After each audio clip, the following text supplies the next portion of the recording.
you said that Saudi Arabia has a responsibility in terms of it's the center for Islam. So some Turkish people are also saying this. It's an Islamic country, so why isn't it doing enough for Syrian refugees?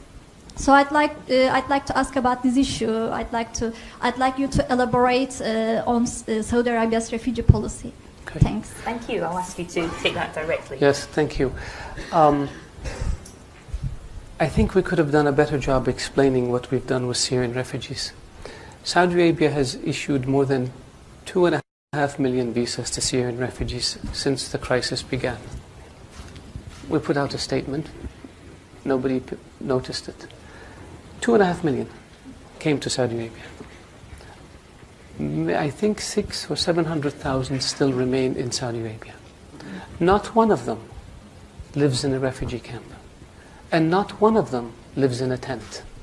Because the custodian of the two holy mosques ordered that all Syrians who come to Saudi Arabia be provided residency permits so they can send their kids to school, so they can have access to medical care, and they can have access to social security, and they can get a job. We don't have one Syrian. Of all the Syrians who came to Saudi Arabia, 2.4 million, not one of them lives in a tent. And the same thing we did with Yemenis.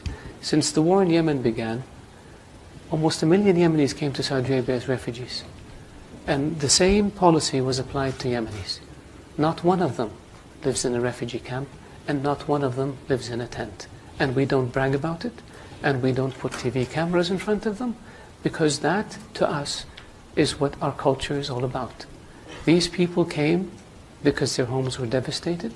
They came seeking refuge and shelter and safety in Saudi Arabia, and we provided for them in a way that is dignified, in a way that doesn't humiliate them, in a way that allows them and their children to lead as normal a life as possible given the circumstances. So I really appreciate the question, so I can educate the audience about our refugee policy. Thank you.